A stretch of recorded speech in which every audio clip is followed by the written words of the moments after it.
आपका नाम बताओ सर, आपका नाम क्या है? मेरा नाम रंजन कुमार है। मैं बिहार से आया हूँ, नालंदा जिला से। बिहार नालंदा। पेशेंट क्या लगता है आपका? मेरी माता जी हैं, क्या नाम उनका? उमा देवी उम्र उनकी 67 है। जी। ब्रेस्ट के अंदर कैंसर था आपके और आपको डॉक्टर ने मना कर दिया। जी हाँ, सबसे पहले बोकारो ले गए थे दिखाने के लिए। वहाँ बोल दिए कि ठीक संभव नहीं है, आपका माता जी को कैंसर हो गया है। वहाँ के बाद पटना लाए दिखाने के लिए। वहाँ बायोप्सी हुआ और बहुत सारा टेस्ट हुआ, उसमें काफी पैसा लग चुका।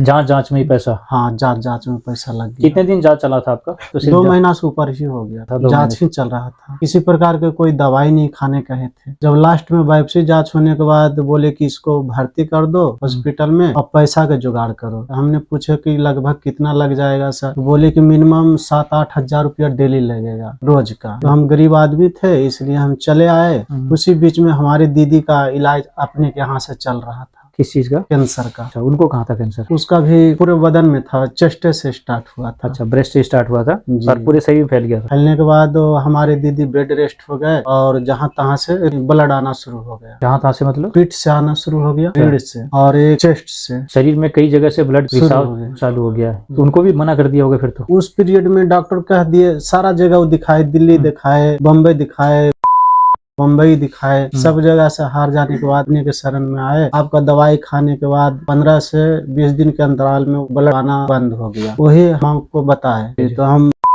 हॉस्पिटल में दिखा कर छोड़ दिए। उसके बाद कैंसर हॉस्पिटल में ले गए दिखाने के लिए। वहाँ भी बोले कि कैंसर हो गया, यहाँ सारा टेस्ट फिर से करेंगे और बायोप्सी करेंगे। तो हम कुछ नहीं करवाए, सीधे अपने के शरण में आ गए। आपने अपनी बहन जी को सुनने के बाद अपनी माता जी को लेके आए ना? जी, दर्द से काफी बेचैन रहते थे। आपने मुझे फोटो दिखाए थे, उसमें काफी बड़ा जख्म, चेस्ट में बहुत बड़ा जख्म था। हाँ, पूरा बाहर की तरफ पूरा जी, भारीपन हो गया था। यहाँ दाएं में था। तो दवाई खाने के बाद 5-6 दिन के बाद पूरा नींद आने लगा और दर्द भी धीरे धीरे कमना शुरू हो गया। 6 दिन में दर्द कम होने लगा तो नींद अच्छी आने लगी। और जब डॉक्टर मना करता है ना, तो आप समझ सकते हो कि भाई उसको पता है। और रही बात पैसे की, एक गरीब व्यक्ति सही मायने में तो कैंसर का उपचार करवा ही नहीं सकता। हम 2 भाई हैं। छोटे भाई प्राइवेट काम करता, हम मिस्त्री के काम करते हैं। तो हमने बोले कि भाई तुम भी मदद करो। बोला कि हम जी सब हार नहीं लगेगा, छोड़ दो, सेवा सत्कार का जो खाएंगे जो खिलाएंगे। तो हमने एक बार फर्स्ट में आए थे, उसके बाद सर की कृपा है जो कि हमको ऐसे ही दवा दे रहे हैं। इनके पास पैसे ही नहीं थे जी, इनकी कंडीशन नहीं थी, खर्चा चला लेते नहीं है। ये कहाँ से उपचार कराते हैं बताओ? मेरे पास भी दवाइयाँ आप लगा लो 10-15 हजार की दवाइयाँ कहाँ से देते? ये क्या हुआ, लोगों की दवाई से जो पैसे मिलते हैं उसमें से कुछ पैसे मैं बचा लेता हूँ, क्योंकि मेरे पास पेशेंट सारे वही आते हैं। आप देखो प्राइवेट हॉस्पिटल में आपको पता क्या छोड़ते हैं, और उस कंडीशन में अगर पेशेंट को मना कर दिया जाए, ये शख्स बताओ कहाँ जाए? तो कल को इसको अफसोस होगा कि मेरी माता जी का इलाज सिर्फ पैसे की वजह से नहीं हुआ।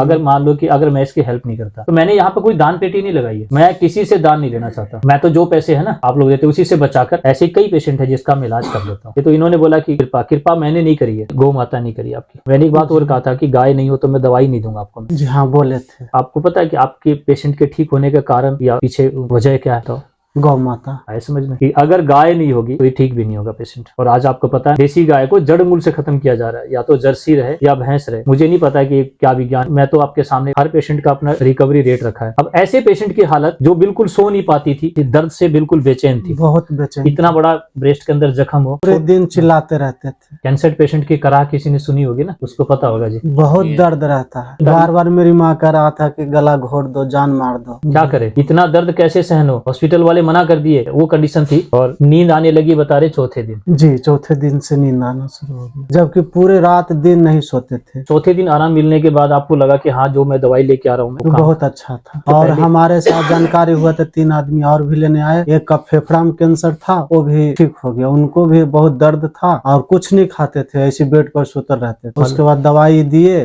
फिर अब सारा काम करना शुरू कर दिए। तो आपने भी कई जिंदगी बचा ली। 3 जिंदगी बच गया। पहले बहन तो ठीक हुई, बहन ने फिर अपनी माँ को ठीक किया, और फिर आपने भी बता रहे कि और पेशेंट को यहाँ पर आए और वो ठीक हुए। तो ये वीडियो आप लोगों के सामने इसलिए डाल रहा हूँ मैं, जो कैंसर को लेकर लोगों के मन में डर होता है, पर आयुर्वेद के प्रति एक शंका होती है कि आयुर्वेद झूठा है, आयुर्वेद ऐसा नहीं हो सकता इतने दिन में ठीक हो जाएगा। ये वीडियो झूठी है। कितनी वीडियो झूठी है, और कितने लोग आएंगे और कहाँ से आएंगे? क्या हर चेहरे मैंने उठा के लिया है क्या? इन्होंने पूरा एड्रेस बताया अपना, इनका एड्रेस, इनका चेहरा दिखा के आप इनसे भी मिल सकते हो। गलत तो नहीं बोला जी? जी नहीं, सही बात। अब जो कैंसर को लेकर आपके मन में डर था और एक परिवार के अंदर जो माहौल था आपका, अभी पेशेंट आप अभी तो बहुत काम करते हैं, खाना बनाना, अपने से कपड़ा खींच लेते हैं, लोगों को खिलाते पिलाते भी है। पहले कुछ नहीं था। पहले गला घोट दो, मार दो, अब वो पूरे घर का खाना बना रही है, कपड़ा स्वयं धो रही है, अपना जख्म बता रहे छोटा सा रह गया है। हाँ, छोटा सा रह गया, मैंने 8 आना है, उतना चौड़ा लंबा है। ये बातें आप लोगों को सच लगे या झूठ लगे, मुझे किसी को प्रमाण भी नहीं देना है। मैं तो सिर्फ उन लोगों के लिए बना रहा हूँ जिसको आयुर्वेद पर विश्वास है, जो मेरे पर ट्रस्ट करते हैं या इन वीडियो पर विश्वास करते हैं। वीडियो उनके लिए, या जिसके पास पैसे नहीं है कैंसर को लेके इलाज कराने के लिए, उनके लिए वीडियो है। जिनके पास पैसे हैं, को आयुर्वेद को विश्वास नहीं है, जिनको, वो लोग एलोपैथ नहीं जाए। मेरे से कोई क्वेश्चन करेगा कि आप हमें ठीक कर दो, गारंटी लेते हो, तो हम आपके पास आ जाएं। 1% भी गारंटी नहीं लूंगा। आपके पेशेंट की मैंने कोई गारंटी ली थी क्या? जी नहीं, लिखवाए थे कि दवाई के पीरियड में किसी प्रकार का मृत्यु हो जाता है, उसका जिम्मेदारी स्वयं होना है। आप स्वयं हो? हाँ, मैं नहीं हूँ। मैं स्वयं हूँ। मैं इसलिए लिखवाता हूँ सारी बातें, क्योंकि मुझे पता है आयुर्वेद पर बहुत बड़ा एक प्रहार होता है। और एलोपैथ में अगर पेशेंट की डेथ भी हो जाए ना, तो लाश के भी पैसे दे के लिए आओगे आप। उनसे भी ये नहीं पूछोगे कि पेशेंट तो हमारा डेथ हो गया, पैसे किस बात के। वहां पर सब कुछ देना पड़ेगा, पेशेंट बचे ना बचे। और यहाँ पर क्या होता है, पेशेंट नहीं बचेगा तो आप लोगों की जुबान भी लंबी खुलेगी। मैंने ये बातें हर वीडियो के अंदर क्लियर कहा है। मैंने पेशेंट कैसा लिया, चलता फिरता कुछ दिन का मेहमान। जी, डॉक्टर ने मना कर दिया, सेवा कर लो, कुछ नहीं बचा, तो उसकी पेशेंट की रिकवरी दी। आज पूरा परिवार, एक परिवार नहीं कई परिवार की खुशी लौट आई है ना। जी। आपकी बहन ठीक हो गई, मेरी बहन ठीक हुई, मेरी माता जी ठीक हुए, मेरे एक दोस्त हैं सीआरपीएफ में, उनकी माता जी ठीक हुए, और उनके दोस्त एक और थे जो मोकामा में अभी सीआरपीएफ में, उनकी माता जी भी ठीक हो गए। बोलिए। अब ये वीडियो आपके सामने है। आज कैंसर को लेकर हमें तो ऐसे लग रहा है कि कोई बड़ी बीमारी नहीं है, अगर मेरे से कोई ठीक हो रहा है तो। क्योंकि मैं हर वीडियो में बोला है, मेरे पास कैंसर की दवाई नहीं है, खुली बात है। आयुर्वेद में कोई कैंसर का नाम नहीं होता है, मैं कोई कैंसर का इलाज नहीं कर रहा। मेरे पास कैंसर के पेशेंट आ रहे हैं, मैं नहीं बोल रहा मैं ठीक कर रहा हूं, क्योंकि कैंसर हमारे आयुर्वेद में कोई नाम नहीं है। हमने तो पेशेंट की बॉडी, शरीर के आधार पर, जैसे इनके घाव था, हम उसको घाव बोलेंगे, उन्होंने कैंसर बोला। जख्म था, मैंने जख्म ठीक किया। ब्रेस्ट में स्वेलिंग था, वो स्वेलिंग उतर गया, आज बिल्कुल छोटा सा बच गया। नींद नहीं आती थी, नींद अच्छी आने लगी। दर्द बहुत ज्यादा था, दर्द तीसरे दिन ठीक हो गया। जी, बेचैनी थी, सो नहीं पाती थी, पूरा शरीर कैसे पूरी तड़प था। और माता जी मिलने के लिए भी आने के लिए तैयार हैं, तुम बोले ठंडी भर अभी रुक जाओ, अवर में चलना है। अभी थोड़ी सर्दी का मौसम है, अभी इनकी माता जी के साथ भी वीडियो बनाएंगे, एक सच लोगों के सामने रखेंगे ताकि लोगों को इस पर विश्वास हो। अभी आप लोग भी कई मतलब दूर दूर से ही आए होंगे, आप वीडियो देखते हैं आप लोग।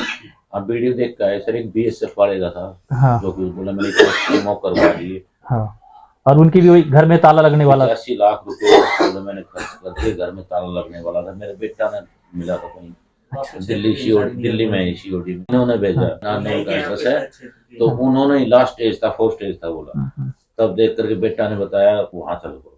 अभी आपके सामने इनकी भी वीडियो बन रही है, इनका नंबर तो अभी आप ले सकते हो। आपको लग रहा है कि वीडियो में कोई भी पेड या फिर नहीं, हमारे पास प्रूफ ही है सर, यहीं बैठे ही हैं। ये सारी बात इसीलिए रखी है मैंने, हम अलग से वीडियो नहीं बना रहा। पेशेंट आप लोगों के सामने बैठ के बात हुई है, इन्होंने 3-4 पेशेंट का नाम तो बता दिया, ठीक। इनसे इनका चेहरा देख के इनके गाँव जाकर उनसे मिल सकते हैं। हाँ, मिला दीक्षित ने बताया था, आपका घर के जो है ना वो एक हॉस्पिटल, और आपके घर की रसोई घर एक रिसर्च सेंटर, खाना पीना वो सारी चीजें हम आपको बताएंगे, और यहाँ से आपको डॉक्टर बना के भेजेंगे। 80% बीमारी आप अपने घर से ठीक कर सकते हो। 80% बीमारी के लिए आप लोगों को हॉस्पिटल में लाइन लगना पड़ता है और डॉक्टर के पास समय नहीं है। 20% बीमारी के लिए आपको डॉक्टर की जरूरत है, 80% बीमारी के लिए डॉक्टर की जरूरत नहीं है। तो पहले जो घर में होता था दादी माँ के नुस्खे, वो सब भूल गए। तो आज यही बातें आपको बताई जाएगी, और कैंसर कोई बड़ी बीमारी नहीं है। ये बातें आज आपके सामने हर वीडियो में प्रूफ हो रहा है। जिस गाय का दूध कम होगा, उस गाय का गौमूत्र और गोबर सबसे उपयोगी होगा। तो आज के बाद जब गाय को लेने के लिए जाना तो दूध मत पूछना, ठीक है। जो गाय दूध नहीं देती है ना, उसका गौमूत्र और गोबर आपके लिए सबसे ज्यादा उपयोगी है। तो आज के बाद गाय सिर्फ ये पूछना है देसी है या मिक्स है, क्योंकि नंदी से गर्भ धारण होना चाहिए उसका, ठीक है। तो उसका कीमत मत पूछना, ना ही दूध पूछना,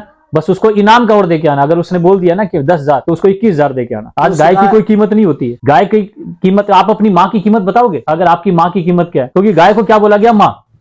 तो माँ की कीमत का आकलन कैसे कर लेते हैं आप लोग, मुझे ही नहीं पता। कोई 10, कोई 5, कोई 21, पता नहीं कैसे। मैं एक ही बात कहूंगा, आज के बाद अगर अपनी माँ की कीमत आप लगाते हो ना, तो गाय की कीमत भी लगा लेना, ठीक है। मैंने इसलिए बात बोली कि उसको इनाम देना, और उसके लिए होगा, आपके लिए उसकी कीमत नहीं है ना। इसलिए हमारे वीडियो में बताए हैं कि आज के बाद आपको जीना है, आपको कैंसर से बचना है। जब कैंसर ठीक हो रहा तो बाकी बीमारी कहाँ रह जाएगी। आज एक ही बात है कि आपके घर में जब गाड़ी लाते हो तो गाड़ी रखने की जगह तो बना लेते हो। होता है ना, शादी में, अगर बच्चे की शादी में आपको गाड़ी मिल गई तो गैराज बना लोगे। अगर आप अपनी बच्चे की शादी में गौ माता दूध बोला, अगर गाय अगर रखोगे तो मैं अपने बच्चे की शादी करूंगा, इस कंडीशन में करो। आज हर घर में गाय हो, गाय गौशाला में नहीं हो, क्योंकि गौशाला को बोला गया है गाय की जेल। मान रहे, बहुत कम गौशाला ऐसी है जो सेवा करती है। आज आपके घर में गाय होनी चाहिए, ठीक है। तो हर घर में गाय हो तो शायद आप लोगों को कहीं जाना नहीं पड़ेगा। न ही किसी कान की कुंडल बेचने पड़ेंगे और न ही कर्ज लेना पड़ेगा। ठीक है, तो यही बातें रखी मैंने। मैं नहीं कहता पेशेंट ठीक हो रहा है। आज इतनी जो कैंसर की बातें जो आपके सामने रखी गई है, बड़ा सामान्य लगता है मुझे, है ना। अब तो डर नहीं लगता ना जी कैंसर का? नहीं, अब नहीं डर। ठीक है जी, बड़ी खुशी हुई जी आपसे बात करके मुझे।